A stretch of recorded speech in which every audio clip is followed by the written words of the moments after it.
자, 2020 이전에 2030 서울 플랜 많이들 알고 계실 겁니다. 서울시 도시 기본 계획이 되겠는데요. 도시 기본 계획은 중심축이 바로 뭐다? 3도심 7광역 중심입니다. 3도심 7광역 중심인데 3도심 중에서도 바로 영등포 여의도, 오늘 강의 주제가 바로 영등포 역세권 주변 지역의 개발 이슈 살펴보도록 하는 것인데요. 2020년 또한 마찬가지로 영등포는 1도심 5부도심의 핵심 축이었다라는 점 말씀드리고 싶고요. 그렇다면 서울시 도시환경정비 기본계획, 자, 기본계획안이 있습니다. 여기에는 한양도성, 용산 청량리, 영등포, 가산 대림, 성수 이런 지역들이 있죠. 여기에 바로 도심축으로서의 영등포의 가치를 우리가 살펴보고, 또 도시재생 활성화 계획과 준공업 지역 종합 발전 계획에 근거해서도 이 영등포라고 하는 투자의 메리트는 매우 크다는 점 말씀드립니다. 이 영등포구는 그렇다면은 영등포구가 서울의 5개의 생활 권역으로 나뉠 때 이 서남 생활권의 핵심 축입니다. 바로 중심이기도 하고 핵심 축인데, 이 영등포의 서남 생활권이 또 나뉘게 되지요. 당산 지역, 여의도 지역, 영등포 지역, 신길 지역, 그리고 대림 지역으로 나뉘게 됩니다. 이 5개의 이 지역 생활권에서도 영등포 지역 생활권은 6개 동이죠. 당산 1동, 양평 1동, 그리고 도림동, 물레동, 영등포동, 영등포 본동이 이제 포함이 되는, 인구가 현재 거주 인구가 14만 명 정도, 면적은 629헥토아르가 되겠습니다. 1아르는 얼마죠? 100m. 1아르는 100m, 100m, 반경 100m가 바로 1아르인데요. 여기 14만 명이 이제 현재 거주하고 있기 때문에 영등포 여기 생활권 매우 중요한 가치를 가지고 있습니다. 현재 이 5대 생활 권역에서 실제로 서남 생활권은 동북 생활권 다음으로 많은 인구가 이제 거주하고 있는 그런 지역이 되겠습니다. 영등포 역세권 개발 예정지, 그러면 영등포 역세권을 중심으로 해서 개발이 되는 그 지역은 영등포역이죠. 바로 영등포역이 이렇게 있으면은, 영등포역이 있으면은 이 뒤 영등포역이 바로 여기 있습니다. 영등포역이 있고, 그러면 이 뒤편이 있죠. 뒤편이 있고 타임스퀘어를 중심으로 하는 곳, 대선제분, 그리고 물레동이 요 근래에 떠오르는 지역이죠. 바로 예술촌으로 탈바꿈하고 있는 그런 지역이고, 그리고 나서 바로 영등포 뉴타운이 되겠습니다. 영등포 뉴타운은 대표적인 지역이 바로 1-4구역, 이미 입주가 마무리가 돼서 그야말로 고층 아파트촌으로 탈바꿈했습니다.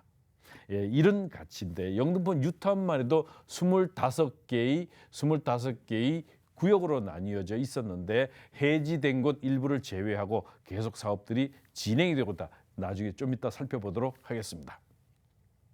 그러면 영등포역 주변에 이 가치, 자, 우리가 목표를 이제 어떤 그 도시 기본 계획이라고 하는 것은 앞으로 2030년까지 이제 2040 서울 플랜이 나온다고 하면은 2040년까지 현재 어떻게 할 것이냐 전략적으로 접근을 해보겠는데, 전략이 영등포 역세권 활성화를 유도하겠다. 영등포 어디예요? 어디를 활성화? 영등포 어디를요? 역세권을 활성화하겠다. 전략 2는 준공업 지역의 재생을 통한 산업 혁신 기반을 구축하겠다. 어디라고요? 준공업 지역의 재생을 통한 산업 혁신 기반 구축. 물론 양평동 그리고 물레동 이런 지역들이 중심이 되겠죠. 전략 3, 경인 중심 축의 여의도, 영등포, 신도림, 바로 이들 지역들을 어떻게 연계해서 지역적 특성을 고려한 강화 방안, 이렇게 돼서 활성화 유도를 통한 도시 발전 축을 육성하겠다라는 것입니다. 그렇기 때문에 이들 지역들 가치는 현재가 아니고 시간이 갈수록 그 가치는 더욱 증대될 수밖에 없다. 자, 네 번째는 주거산업 혼재 지역의 공생 환경을 조성하겠다. 바로 맞춤형 플랜을 도입을 하겠다는 것이죠. 그래서 공생 환경을 조성하고 전략 5에 주거 기능 밀집 지역의 재생 및 생활 기반을 확충하겠다. 전략 6. 영등포 재정비 촉진지구 해제 지역 개발이 계속적으로 진행되는 곳은 계속적으로 진행되도록 도와주고 그것은 행정적, 재정적, 법률적 지원이 되겠습니다마는 여기에 해제 지역의 맞춤형 재생의 플랜을 도입을 해야 됩니다. 왜냐하면 이미 개발이 진행이 돼서 이제 주거 문화가 확 달라지는 지역인데 바로 인접한 곳이 그대로 슬럼화되어 있다고 하면은 이것은 상당한 문제점을 야기하기 때문에 거기에 따른 맞춤형 재생 개발 계획이 나와줘야 되는 것이죠. 플랜 7, 전략 7이 영등포역 주변의 쪽방촌, 집창촌 등 여기에 정비사업, 여기 보면 쪽방촌과 집창촌이 바로 영등포역 나가자마자 왼쪽으로 있습니다. 여기를 도시환경정비사업 추진을 통한 복합개발을 유도한다. 이런 지역이 또 있죠. 어디입니까? 청량리역에 바로 과거에 유명했던 청량리 588번지 지역이죠. 청량리 4구역입니다. 여기 또한 마찬가지로 지금 오늘날 마철루를 연상시킬 만큼 천지개벽, 바로 스카이라인이 전혀 다른 모습으로 변하고 있다. 전략 7에는 철도 주변의 노후 주거지 및 영세 공장에 대한 재생을 지원하겠다. 이 도시 재생 사업의 추진 등을 통한 노후 지역의 점진적 개선이 핵심이 되겠죠. 바로 이들 지역들을 통해서 목표 1, 2, 3, 그 안에 전략 1, 2, 3, 4, 5, 6, 7, 8까지 구축을 해서 영등포 지역을 한마디로 새롭게 탈바꿈하겠다 이 말입니다. 그냥 이러저러한 용어들을 많이 쓰고 있지만은 결국은 영등포 지역 바로 새롭게 탈바꿈해서 주거문화, 업무 기능 그리고 상업시설 이런 것들을 전부 업그레이드해서 그 지역에 대한 활성화를 통해서 발전 방향들을 계속 꾸준히 넓혀 나가겠다라는 것이죠. 그렇다면 좀 더 구체적으로 개발 이슈를 살펴보도록 하겠습니다. 자, 영등포역이 있으면은 바로 나가게 되면은 쪽방촌이라고 이렇게 있습니다. 요 면적이 있는데 살펴보게 되면 이렇게 새롭게 이제 개발을 진행하죠. 요거는 도시환경 정비 사업으로 진행이 되죠. 도시환경 정비 사업으로 정비사. 자, 지금 도시환경 정비 사업이 있나요? 재개발의 도시환경 정비 사업은 없어졌죠. 요것은 재개발 방식으로 이제 같이 혼합이 됐습니다. 이 재개발 방식에서도 고밀도 개발 방식과 저밀도 개발 방식인데 도시환경 정비 사업은 고밀도 개발이라고 보시면 되겠는데 이 재개발 지역에 바로 이들 초고층 건물들이 들어서는 여기는 이제 임대가 되겠고 여기는 이제 분양분이 될 것입니다. 여기는 이제 분양분이 되고 여기는 이제 임대 주택이 되겠습니다. 자, 뉴타운을 한번 살펴봐야 되겠죠. 우리가 영등포 하면은 영등포의 업그레이드 시스템 중에 그야말로 가장 중심축에 들어가는 것이 바로 영등포 뉴타운 개발을 어떻게 진행하느냐에 따라서 그 가치가 달라진다. 영등포 뉴타운 구역별 진행 상황들이 있는데 구역별 진행 상황들을 보면은 1-2구역, 1-3구역 보십시오. 이들 지역들이 현재 어디까지 진행돼요? 이게 바로 1-4구역인데 1-4구역은 이게 완결이 됐습니다. 완결이 됐습니다. 여기는 완결이 돼서 이미 사업이 끝나버렸어요. 나머지 지역, 이런 지역들은 뭐지? 해지된 곳이 해제. 여기도 해제된 곳입니다. 해제된 지역을 빼고 이 앞쪽도 물론 이 앞쪽이 이렇게 생겼는데 여기도 해제 구역이죠. 해제 구역입니다. 해제 구역이고 실제로 해제 구역을 제외하고 해제 구역은 별도로 도시재생 사업 플랜을 짜서 거기에 맞춤형 도시재생 사업들을 진행을 하는데 이들 지역들을 제외하고 현재 진행이 되고 있는 이들 지역들에 대해서는 그러면 어떻게 진행을 하고 있을까? 보시면은 구역 현황을 보시게 되면 현재 2008년 4월에 조합 설립 인가를 받았고 또 1-3구역 같은 경우는 이미 시공사가 선정이 돼 있다. 1-4구역은 아크로 타워 스퀘어에 이미 모든 것들이 아크로 타워 아파트로 이미 끝나버렸습니다. 구역이 이제 58,300, 2만 평이 안 되죠. 네, 이 정도인데 영등포 시장역을 중심으로 해서 1-11구역 같은 경우는 이제 2010년 10월 사업이 상당히 늦습니다. 추진위원회가 승인됐죠.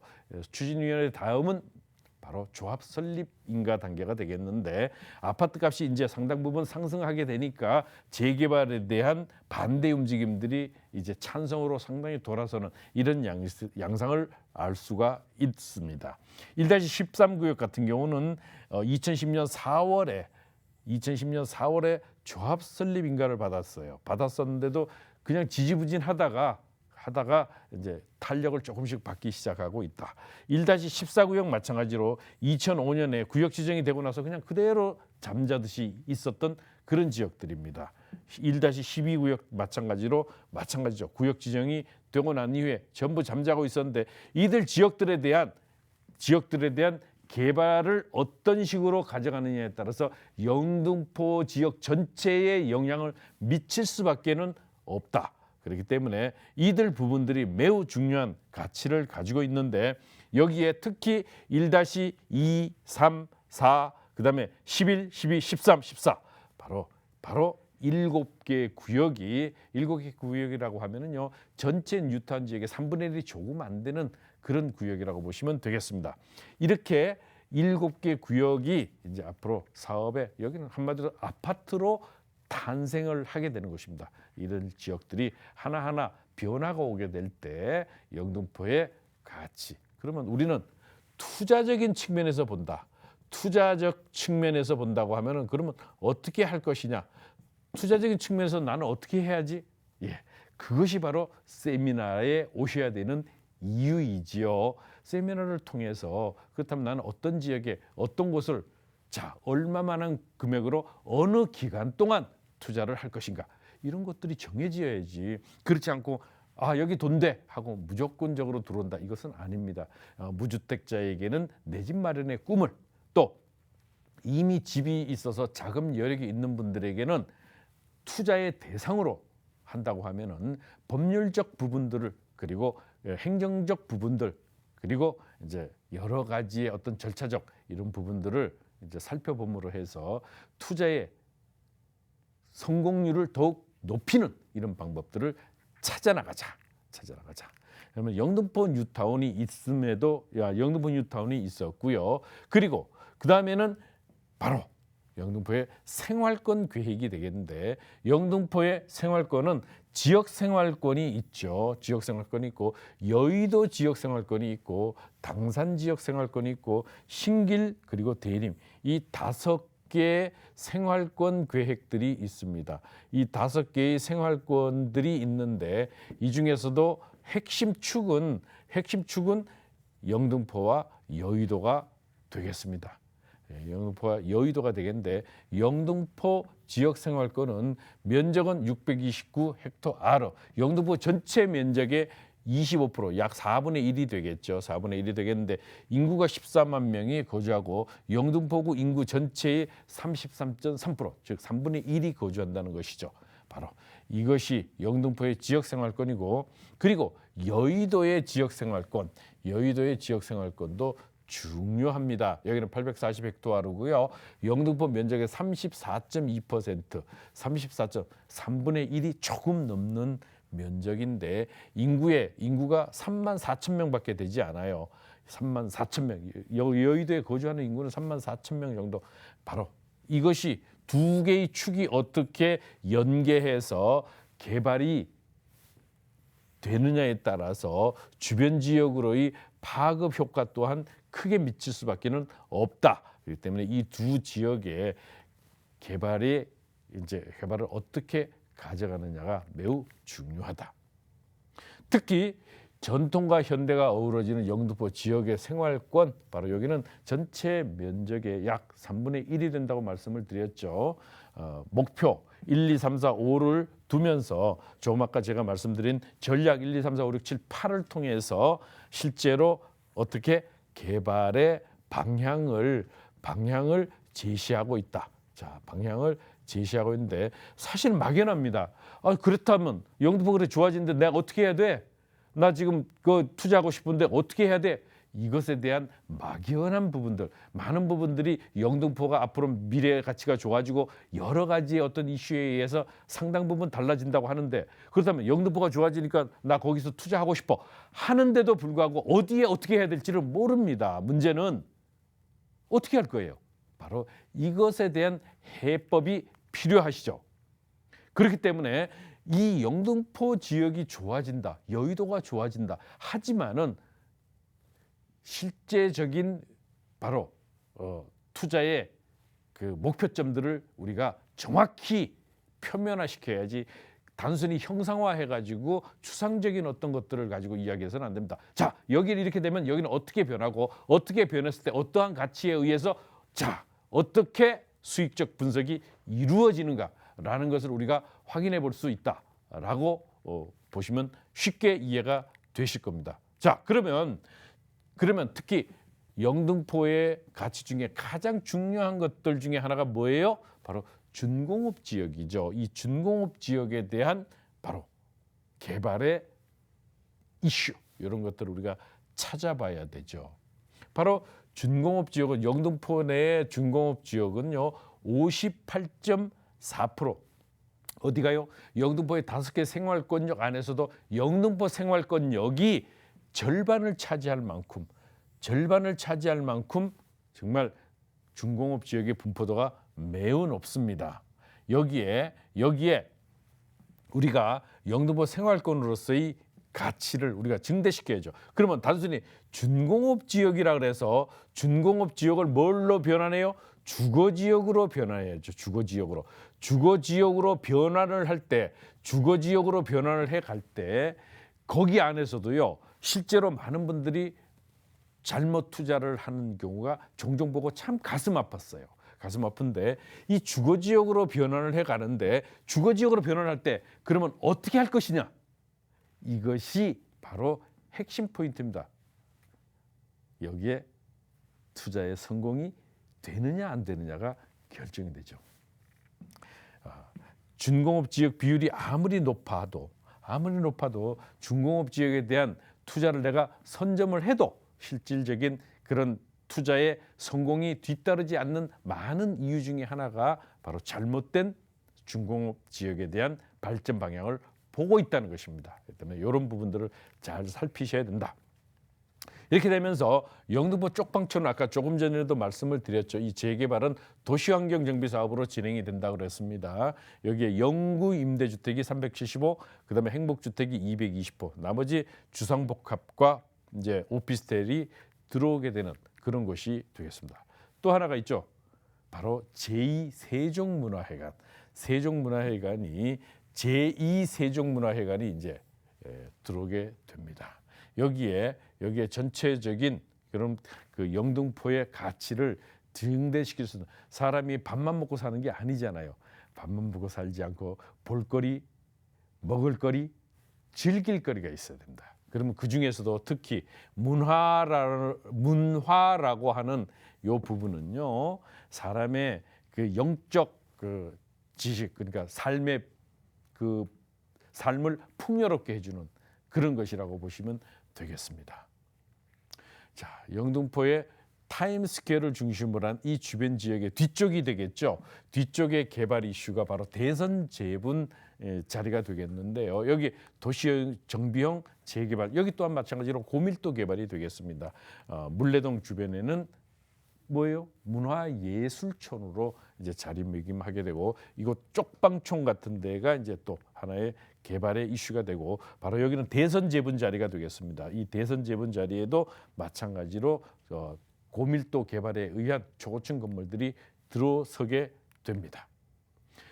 마지막으로 호재, 바로 서부간선도로의 지하화죠. 한참 현재 공사가 진행이 되고 있고 최초의 완공은 2021년 초가 됐었는데 이게 조금 지연이 되면서 올 하반기 정도면은 이제 서부간선도로의 지하화 구간이 상당 부분 모습을 드러낼 것으로 봐집니다. 바로 양평동에서부터 금천구 독산동에서부터 올라오는 서부간선도로의 지하화 사업을 통해서 상습 정체구역에 대한 혁신적 개발을 통해서 사통팔달에 아주 가치를 구현하게 됩니다.